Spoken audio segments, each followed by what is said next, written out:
आज के इस व्याख्यान में सभी विद्यार्थियों का स्वागत है। आज हम जिस विषय पर व्याख्यान देने जा रहे हैं वह है योग दर्शन में ईश्वर का स्वरूप या उसकी महत्व या भूमिका क्या है। योग शास्त्र में ईश्वर तत्व की अवधारणा जगत के मूल कारण अर्थात उपादान कारण के रूप में नहीं हुई है, अपितु योग साधना के संदर्भ में ईश्वर का महत्वपूर्ण स्थान प्रतिपादित हुआ है। यद्यपि प्राचीन योग दर्शन में ईश्वर का कोई महत्वपूर्ण स्थान नहीं था, स्वयं पतंजलि ने भी जगत की समस्या का हल करने के लिए ईश्वर की कोई आवश्यकता नहीं बताई है। उनके अनुसार ईश्वर का सैद्धांतिक मूल्य उतना नहीं है जितना कि व्यावहारिक है। महर्षि पतंजलि ने ईश्वर की परिभाषा देते हुए कहा है, क्लेश कर्म विपाकाशय परामृष्टः पुरुष विशेष ईश्वर है। अर्थात 5 प्रकार के क्लेशों अविद्या, अस्मिता, राग, द्वेष तथा अभिनिवेश, पुण्य एवं पाप कर्मों से उत्पन्न जाति, आयु तथा भोग रूप फलों से, उनसे उत्पन्न वासनाओं से जो असंतुष्ट रहता है, वह विशेष प्रकार का पुरुष जो है वह ईश्वर है। योग दर्शन के अनुसार जड़ और चेतन 2 प्रकार के पदार्थों का वर्णन मिलता है। ईश्वर चेतन वर्ग के अंतर्गत आता है। चेतन तत्व पुरुष है, अतः ईश्वर भी पुरुष ही है, लेकिन ये सर्वसाधारण पुरुष नहीं है बल्कि एक विशिष्ट प्रकार का पुरुष है। योग दर्शन में ईश्वर प्राणिधान के रूप में स्वीकार किया गया है, अर्थात ईश्वर ध्यान के साधनों में से एक साधन है। योग दर्शन में ईश्वर को सृष्टिकर्ता, पालनकर्ता और संहारकर्ता के रूप में स्वीकार नहीं किया है, बल्कि मोक्ष के साधन के रूप में स्वीकार किया है। ईश्वर मोक्ष का दाता भी नहीं है, बल्कि जो व्यक्ति ईश्वर का ध्यान लगाता है, अपने सभी धर्मों को ईश्वर पर छोड़ देता है, ईश्वर उसके मार्ग में आने वाली बाधाओं को दूर कर देता है। इस प्रकार मोक्ष के मार्ग में आने वाली बाधाओं को दूर करने के रूप में ध्यान के साधन के रूप में ईश्वर को स्वीकार किया गया है। योग दर्शन के बाद लेखकों ने ईश्वर के सैद्धांतिक दृष्टि से विवेचना की है और उसके अस्तित्व को प्रमाणित करने के लिए कुछ तर्क भी दी है। सर्वप्रथम हम ईश्वर के स्वरूप के बारे में यहाँ विचार करेंगे। योग दर्शन में ईश्वर को परम पुरुष माना है, जो सभी जीवों से ऊपर है और सभी दोषों से भिन्न है। ईश्वर का स्वरूप इस प्रकार से है, ईश्वर सभी दोषों से मुक्त है, ईश्वर सभी अपूर्णताओं से मुक्त है, वह शुभ या अशुभ या इससे भिन्न कर्मों का कर्ता और भोक्ता भी नहीं है। ईश्वर नित्य और मुक्त है। ईश्वर ऐसा पुरुष नहीं जो पहले कभी बंधन में रहकर मुक्त हुआ हो, बल्कि ईश्वर तो हमेशा मुक्त था और मुक्त रहेगा। ईश्वर एक है, ईश्वर त्रिगुण से रहित है, ईश्वर सत्य रज तम से रहित है। फिर भी वेदों की रचना करने के लिए ईश्वर सर्वोत्कृष्ट सत्व को धारण करते हैं। ईश्वर वेदों का रचयिता है। वेदों में ईश्वर का सर्वोत्कृष्ट सत्य प्रकट होता है। ईश्वर वेदों के द्वारा पुरुष को यथार्थ ज्ञान और धर्म का उपदेश देता है। ईश्वर सर्वोच्च ज्ञान, धर्म, वैराग्य और ऐश्वर्य का स्वामी है।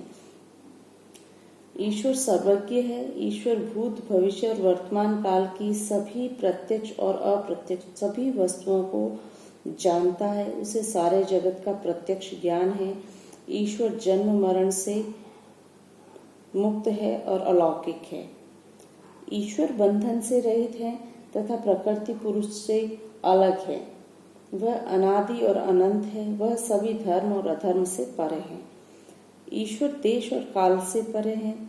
ईश्वर नित्य और सर्वव्यापक है। ईश्वर में 10 नित्य गुण हैं। ईश्वर सर्वज्ञ, नित्य, स्वतंत्र, सर्व शक्तिमान और विभु है। इसका ज्ञान नित्य है। इसमें 10 गुण निम्न हैं: ज्ञान, वैराग्य, ऐश्वर्य, सत्य, क्षमा, दया, धैर्य, जन भक्ति, आत्मज्ञान और कैवल्य। ईश्वर धर्म का प्रणेता है। वेदों में कुछ बातों का विधान और निषेध किया गया है और वही धर्म है। ईश्वर परम गुरु है। ईश्वर ऋषियों के गुरु है। ईश्वर नित्य है, उसका कोई स्वार्थ नहीं है, फिर भी जीवों पर करुणा करता है। इसकी सृष्टि का प्रयोजन पुरुषों को मोक्ष कराना है। ईश्वर के अस्तित्व के लिए प्रमाण। योग दर्शन में ईश्वर के अस्तित्व को सिद्ध करने के लिए कुछ प्रमाण दिए गए हैं। महर्षि पतंजलि ने अविच्छिन्नता नियम के आधार पर ईश्वर के अस्तित्व को सिद्ध किया है। परिणाम में छोटी बड़ी मात्राओं का भेद होता है। जैसे अणु या परमाणु का परिमाण सबसे छोटा है, आकाश का परिणाम सबसे बड़ा होता है। इसी प्रकार संसार में हम ज्ञान और शक्ति की भिन्न भिन्न मात्राएं देखते हैं। जिसमें सर्वोच्च ज्ञान और शक्ति है, वही सर्वोच्च सत्ता है। शब्द प्रमाण द्वारा भी ईश्वर को सिद्ध करने का प्रयास किया। शब्द प्रमाण द्वारा ईश्वर की सत्ता सिद्ध करने हुए पतंजलि ने कहा है कि वेद ईश्वर का वर्णन करते हैं। वेद प्रामाणिक हैं, इसलिए ईश्वर का अस्तित्व है। ईश्वर प्राणिधान के रूप में योग में ईश्वर की सत्ता को स्वीकार किया गया है। ईश्वर केवल ध्यान का विषय है, अर्थात ईश्वर प्राणिधान के रूप में ईश्वर के अस्तित्व को योग दर्शन में स्वीकार किया गया है। योग दार्शनिक ये मानते हैं कि ईश्वर केवल ध्यान का विषय ही नहीं है, बल्कि महाप्रभु हैं, जो अपनी कृपा से भक्तों के पाप और दोष दूर करके उनके लिए योग का मार्ग सुलभ बना देता है। ईश्वर का उपासक हमेशा उस पर निर्भर रहता है, उसके ध्यान में लीन रहता है और संपूर्ण जगत में ईश्वर को व्याप्त देखता है। हमें मैत्री, करुणा, सत्य, शौच और ईश्वर की उपासना द्वारा अपने आप को उसकी कृपा का पात्र बनाना चाहिए। योग दर्शन में जो ईश्वर की भूमिका बताई गई है, उसका स्वरूप बताया गया, उसकी आलोचना भी हुई है। कुछ आलोचकों का कहना है कि योग दर्शन में ईश्वर का विचार असंतोषजनक प्रतीत होता है। योग का ईश्वर न तो सृष्टि करता है, न पालन करता है और न ही संहार करता है। वह कर्म नियम का अध्यक्ष भी नहीं है। वह पुरुषों को दंड या पुरस्कार भी नहीं देता है। वह मोक्ष का ज्ञाता भी नहीं है। योग का ईश्वर जीवन काल तक का लक्ष्य भी नहीं है। इस प्रकार योग दर्शन में ईश्वर का स्थान गौण दिखाई देता है। ईश्वर केवल ध्यान के साधन में से केवल एक साधन है। निसंदेह इस प्रकार का ईश्वर विचार असंतोषजनक है। हम कहीं बिना नहीं रह सकते कि योग दर्शन में ईश्वर के विचार को लोकाचार के विचार से और जन साधारण के मन को आकृष्ट करने के लिए अपनाया गया होगा।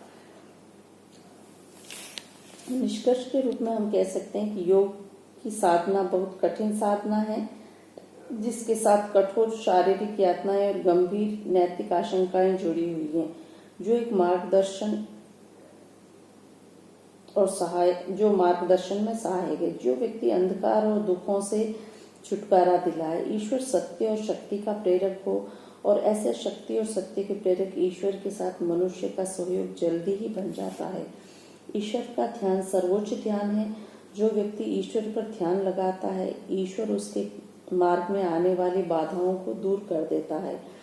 योग की साधना बहुत कठिन साधना है। इस साधना से घबराकर वो मार्ग से भटक जाता है। इस समय उसे किसी सहारे या प्रेरक या मार्गदर्शक की जरूरत है और वह ईश्वर से अधिक और कोई नहीं हो सकता।